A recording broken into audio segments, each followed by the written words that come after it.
नमस्कार। कार्यक्रम अलगधारमा यहाँलाई हामी हार्दिक स्वागत गर्छौँ दर्शकवृन्द। आज हामी बहुचर्चित पानामा पेपर्स काण्डमा केन्द्रित भएका छौँ। त लागौँ आजको प्रस्तुतितर्फ।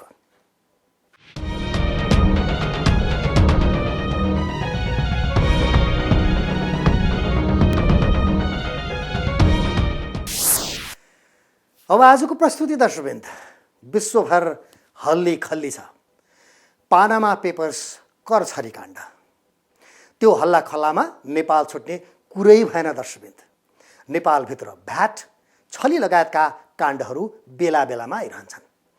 भ्रष्टाचारका ठुला ठुला काण्डहरू पनि चलिरहन्छन्।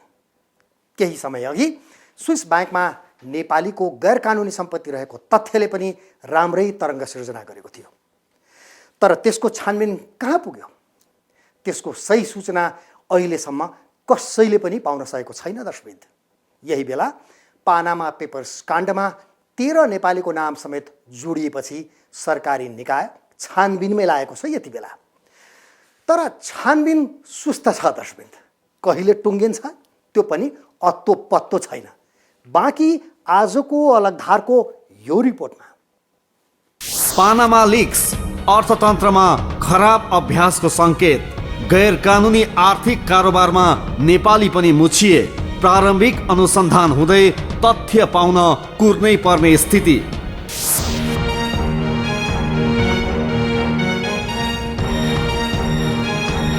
विश्व अर्थतन्त्रमा नै हलचल ल्याउने गरी भएको खुलासामा नेपाल समेत मुछिएको छ। विकसित मुलुकमा प्रभाव जमाउने गैर कानुनी आर्थिक कारोबारको प्रसङ्गले नेपाललाई पनि झसङ्ग बनाइदियो। पनामा लिक्समा नेपालीको नामहरू देखिँदा खिन्नता महसुस हुन्छ। गरिब देश नेपाल शक्तिशाली मुलुकहरूमा हुने गोप्य आर्थिक छलखेलहरूसँगै देखा पर्दा यहाँको अर्थतन्त्र, लगानी, राजस्व र कारोबारलाई नै प्रभावित बनाउने काम भएको प्रारम्भिक छनक मिलेको छ। पनामामा नेपालीहरूको नामले यहाँ भित्रिने स्रोत नखुलेका लगानी तथा गोप्य कारोबारहरूको सञ्जालमा घरभित्रकै संलग्नता बताइरहेको छ, जसले गैर कानुनी अर्थव्यवस्थाको खतरनाक दृश्यको सङ्केत दिएको छ। यो विषयको अनुसन्धानमा राज्य संयन्त्र कसरी परिचालन भइरहेको छ त? जब पनामा प्रकरणको कुरा बाहिर आयो, यो विषयमा हामीलाई अधिकार संवेदनशील बनायो। त्यहाँ केही नेपालीहरूको नाम कुनै न कुनै रूपमा बाहिर आएको देख्यौँ हामीले। पहिलो त नेपालीहरूको संलग्नता हो होइन, दोस्रो त्यो संलग्नता कानुनी रूपको हो होइन, तेस्रो गैर कानुनी हो भनेर त्यसमा सम्पत्ति शुद्धिकरणको इस्यु कतिको जोडिएको छ, यी 4-5वटा विषयहरूलाई हेर्नुपर्ने देखियो। र मैले सुरुमै जब त्यो घटना बाहिर आयो, यो सबैको सूचना प्राप्त गर्ने निकाय हामीसँग नेपाल राष्ट्र ब्याङ्कको वित्तीय जानकारी इकाइ छ। त्यहाँ मैले अनुरोध गरेर उहाँहरूले यसको वास्तविकता पत्ता लगाउन मैले अनुरोध गरिसकेको छु। नम्बर 1 पहिलो दिन। दोस्रो दिन हामीले यो घटनासँग सम्बन्धित निकायहरूको एउटा स्टेक होल्डर मिटिङ आयोजना गरेर त्यो मिटिङमा पनि यो घटनासँग सम्बन्धित विषयहरूमा आफ्नो कार्यक्षेत्रसँग के विषयहरू सम्बद्ध छन् त्यो बारेमा सूचना लिने, सचेत हुने र सूचनाको विनिमय गरेर अनुसन्धान प्रक्रियामा सहयोग पुर्याउने भन्ने दोस्रो काम त्यो गरेँ। तेस्रो मैले अर्को यस विभागमा अनुसन्धान उपसमिति पनि छ।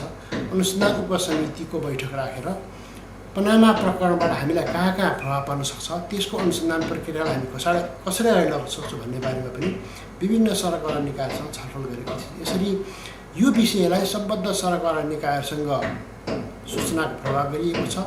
सम्बन्धित संस्थाहरूलाई अलिकति आफ्नो कामप्रति संवेदनशील बनाइएको छ र समन्वयलाई पनि अभिवृद्धि गरिसकेको स्थिति छ। यसरी अनुसन्धान सुरु भएको छ। पनामा पेपर्सको खुलासामा नेपालीको संलग्नता हो कि होइन भन्ने तथ्य खोतल्ने चरणबाट छानबिन अघि बढेको छ। खोजी पत्रकारहरूको अन्तर्राष्ट्रिय संस्था ICIJ ले सार्वजनिक गरेको विवरणमा भने 13 नेपालीहरूको नाम खुलेको छ। यसमा अख्तियार समेत अनुसन्धानका लागि तातिएको छ। अख्तियार दुरुपयोग अनुसन्धान आयोगले आफ्नो कार्यक्षेत्रभित्र पर्ने खास गरेर सार्वजनिक पदाधिकारीहरूको भ्रष्टाचारको विषय पनि यसमा सम्बन्धित छ कि भन्ने इस्युमा अख्तियार दुरुपयोग अनुसन्धान आयोगले सरकारवाला विभिन्न निकायहरूसँग सम्बन्धित निकायहरूसँग छलफल गरेर यसलाई एक खालको इन्भेस्टिगेसन र एक खालको नेटवर्किङ गरेर यो इन्भेस्टिगेसन अगाडि बढाइरहेको सन्दर्भ छ। पनामामा संलग्न नामहरू चर्चित देखिँदैनन्। कतिपय यसअघिका स्विस लिक्स तथा अफसोर लिक्समा परेका अनुहारहरू समेत पाइएका छन्। स्विस ब्याङ्कको सन्दर्भमा यी नामहरू आएका हुन् र स्विस ब्याङ्कको सन्दर्भमा छानबिन गर्ने प्रक्रिया हामीले अघिल्लो वर्ष अगाडि बढाएको थियौँ, तथापि विभिन्न कारणले गर्दा अगाडि बढ्न नसकेको देखेर म यहाँ आएपछि फेरि त्यसलाई अगाडि बढाएको छु र केही नामहरू अहिले पनि दोहोरिएका छन्। हाम्रो अहिलेको काम के छ भन्दा अगाडिको घटनालाई हामी त्यो रूपमा हेरिरहेको छौँ भने अहिले पनि पनामा प्रकरणसँग पनि सम्बन्धित हुनसक्छ कि सक्दैन भनेर अर्को कोणबाट पनि हेरिरहेको स्थिति पनि छ। पटक पटक आर्थिक क्षेत्रमा हलचल ल्याउने खेलमा केही नेपाली नामहरू जोडिरहनु संवेदनशील देखिएको छ। पनामा पेपरमा नेपालमा जुन नाम कसैले 7, कसैले 13, कसैले 2, कसैले के भनेको छ त्यो सबै कुराहरूको भेरिफिकेसनहरू भइसकेको छैन आधिकारिक स्रोतहरूबाट। त्यो आधिकारिक स्रोतहरूबाट भेरिफाई गर्ने कामहरू भइरहेको छ र हामीले एकअर्कासँग विभिन्न उहरूसँग चाहिँ इन्टेलिजेन्स सेयरिङका कामहरू गरेर जबसम्म यो कन्क्लुड हुँदैन तबसम्म यो सन्दर्भमा यही हो भनेर भन्न सक्ने अवस्थाहरू हुँदैन र अनुसन्धान गर्दै जाँदाखेरि सार्वजनिक पदाधिकारीहरूको भ्रष्टाचारको विषय छ भने अख्तियार दुरुपयोग अनुसन्धान आयोगले निश्चित रूपमा हेर्छ र सार्वजनिक पदाधिकारीहरूको भ्रष्टाचार सम्बन्धी विषय छैन भने जुन सरकारवाला निकाय उदाहरणको लागि मनी लन्ड्रिङ इन्भेस्टिगेसन डिपार्टमेन्ट होला, आन्तरिक राजस्व विभागहरू, आन्तरिक राजस्व विभाग होला, राजस्व अनुसन्धान विभागहरू होला, उहाँहरूसँग समन्वय गरेर यसलाई अगाडि बढाउँछौँ। पनामामा विश्वका शक्तिशाली व्यक्तिहरू मुछिएका छन्। यसै पङ्क्तिमा भेटिएका नेपाली नामहरू यस्ता छन्: विजेन्द्र जोशी, विदेश कुमार तोदी अग्रवाल, विमल काजी ताम्राकार, बिनु श्रेष्ठ, विश्ववर सिंह थापा, विश्वधर तुलाधर, श्यामबहादुर कर्मचार्य, हरिश कुमार तोदी, सत्येन्द्र कुमार गुप्ता, राजेन्द्र कुमार काब्रा, रेणुका प्रधान, रेखा काब्रा, शशिकान्त अग्रवाल। यो सूचनाको आधिकारिकता र कानुनी या गैर कानुनी संलग्नताको निर्क्युलका लागि सम्बन्धित निकायहरू लागि परेका छन्। मुख्य भूमिका भनेको यो घटना नेपालमा भएको छैन, बाहिर भएको छ।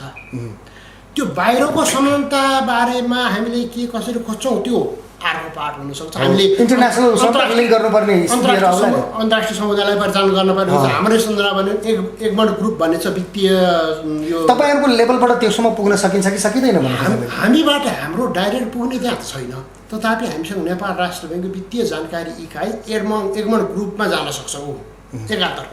अर्कोतर्फ हेर्नु हाम्रो यो सम्पत्ति शुद्ध अनुसन्धान विभाग एसिया पेसिफिक ग्रुपको सदस्य हो र एसिया पेसिफिक ग्रुप एफएटिएफ भनिन्छ त्यसको सदस्य हो। त्यसकारण यो अन्तर्राष्ट्रिय तहमा जान सक्ने च्यानलहरू छन्। तर अहिले भनेको त पुँजी पलायन नेपालबाट भएन। त्यो पुँजी पलायन गलत रूपमा गरिएन।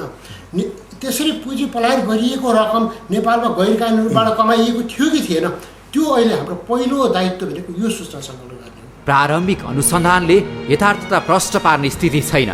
स्विस लिक्स र पनामा लिक्स यसको बारेमा केही कुरा डिफ्रेन्सेसहरू छ। नाम दोहोरिए पनि केही कुराहरू त्यसको मोडालिटीहरू, त्यसका इन्फर्मेसनका एउटा स्ट्रक्चरहरू, इन्फर्मेसनका केही कन्टेन्टहरू व्यापक रूपमा डिफ्रेन्सेस रहेको र अहिलेको जुन पनामा लिक्स छ त्यो भेरिफाएबल सर्टेन लेभलसम्म रहेकोले अहिले यसलाई चाहिँ थप प्रभावकारी स्रोतको रूपमा लिएर आयोग अगाडि बढिरहेको हुन्छ।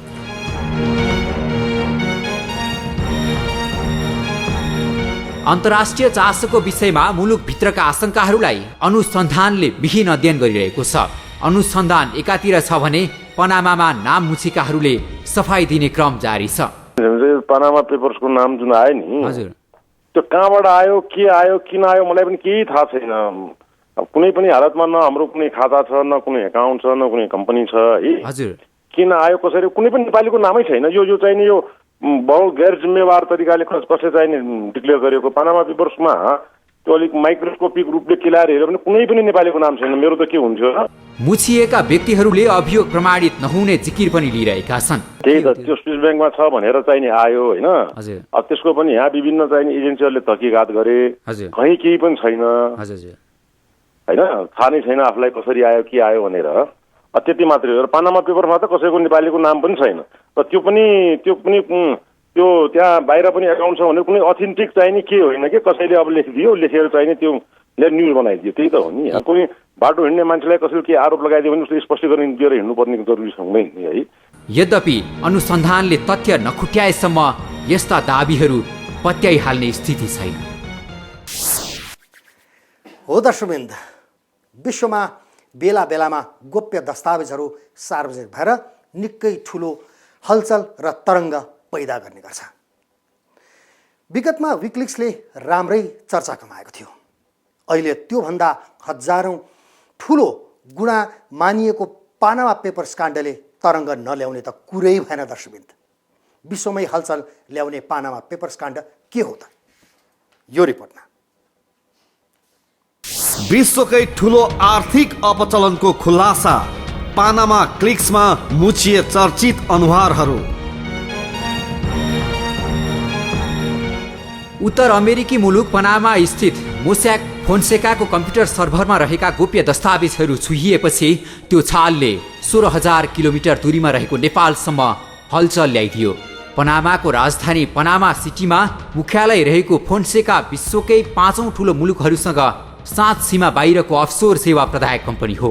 फोन्सेकाले विश्वभर रहेका सम्पत्तिको स्रोत खोजी नहुने र कर नलाग्ने मुलुक अर्थात् ट्याक्स हेभेनमा छाया कम्पनीका रूपमा सेल कम्पनीहरू खोल्ने र त्यसको व्यवस्थापन गर्ने गर्दछ।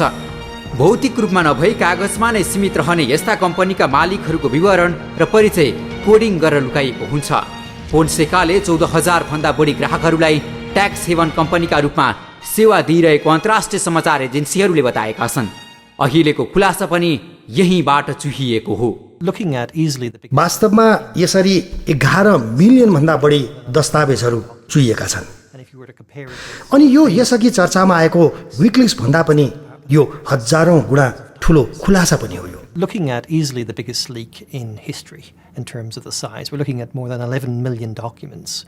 And if you were to compare it with sort of famous leaks like the WikiLeaks State Department records, this is thousands of times larger. संसारभरिका शक्तिशाली मानिसहरूलाई यसले खुइल्याउने ताकत रहेको छ।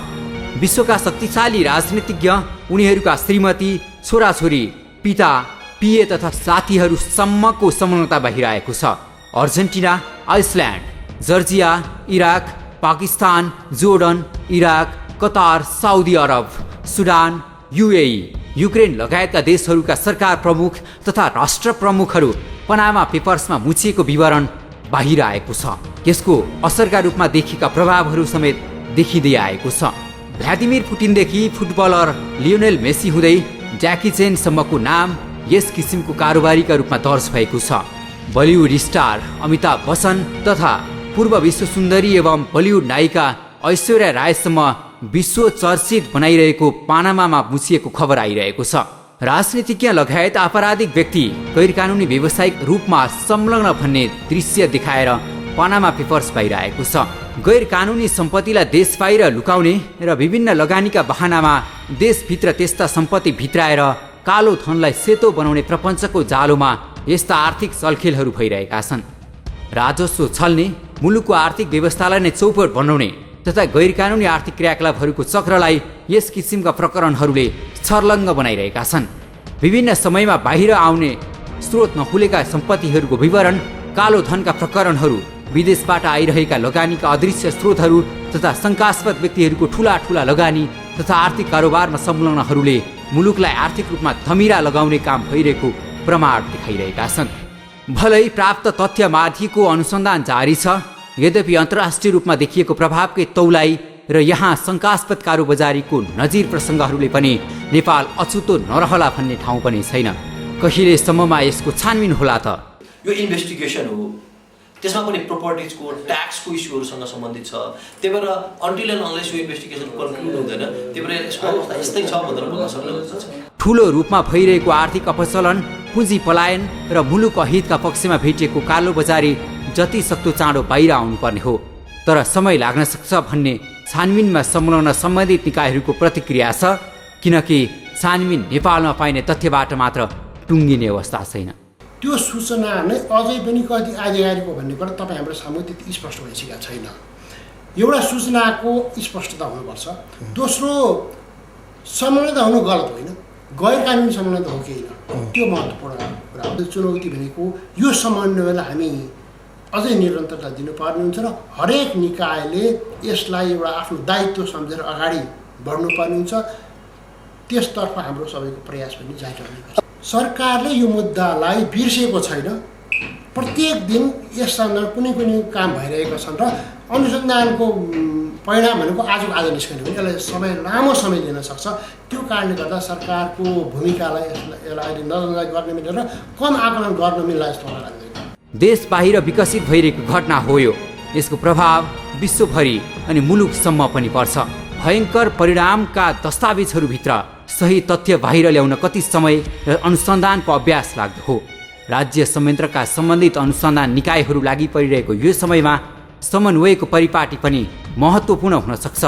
अन्तर्राष्ट्रिय रूपमा हुने गैरकानुनी कालोबजारीले देशको अर्थव्यवस्थासम्मलाई हल्लाउने विषयको सत्य तथ्य कहिले र कसरी पर्दाफास हुन्छ? बहुप्रतीक्षित कुरा हो यो। सम्भव भएसम्म छिटो तथ्यहरू बाहिर आउने अपेक्षामा छन् नेपाली जनता। हो दर्शकवृन्द, सरकारी निकायहरू पानामा पेपर्समा नेपालीको गैरकानुनी संलग्नता छ या छैन त्यसको छानबिन गर्ने ध्याउनमा लागेका छन्। यति बेला निकायहरूबीच अनुसन्धानको होडबाजी नै चलेको छ। यति बेला अनुसन्धान कहिले टुङ्गिन्छ अहिलेसम्म अत्तो पत्तो छैन।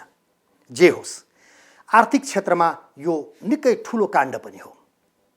यसले नेपालको अर्थतन्त्रमा गहिरो असर पार्न सक्छ। तसर्थ यसमा गहिरो अनुसन्धान गरी निष्कर्षमा पुग्नु आजको आवश्यकता हो। त्यसो गर्न सके मात्र भविष्यमा नेपालीले गैरकानुनी आर्थिक चलखेलसँगमा संलग्न हुम्मत गर्न सक्दैनन्। दर्शकवृन्द, यदि अलगधारलाई कुनै नयाँ सूचना, घटना, रोचक तथ्यहरू छन्, जानकारीहरू छन् भने यहाँहरूले दिन सक्नुहुनेछ। त्यसका लागि 400653 छ हाम्रो कार्यालयको टेलिफोन नम्बर, जसमा यहाँहरूले कार्यालय समयमा बिदाको दिनबाहेक सम्पर्क गर्न सक्नुहुन्छ। यदि मोबाइलमा सोझै सम्पर्क गर्न चाहनुहुन्छ भने हाम्रो मोबाइल नम्बर हो 9802002006। यदि फ्याक्स गर्न चाहनुहुन्छ भने हाम्रो फ्याक्स नम्बर हो 44327707। यदि यहाँहरू इमेल गर्न चाहनुहुन्छ भने हाम्रो इमेल एड्रेस हो alagdhar@imagechannels.com। हस् त, आजको अलगधारको प्रस्तुति यति नै। अलगधारको सम्पूर्णलाई बिदा दिनुहोस्। नमस्कार।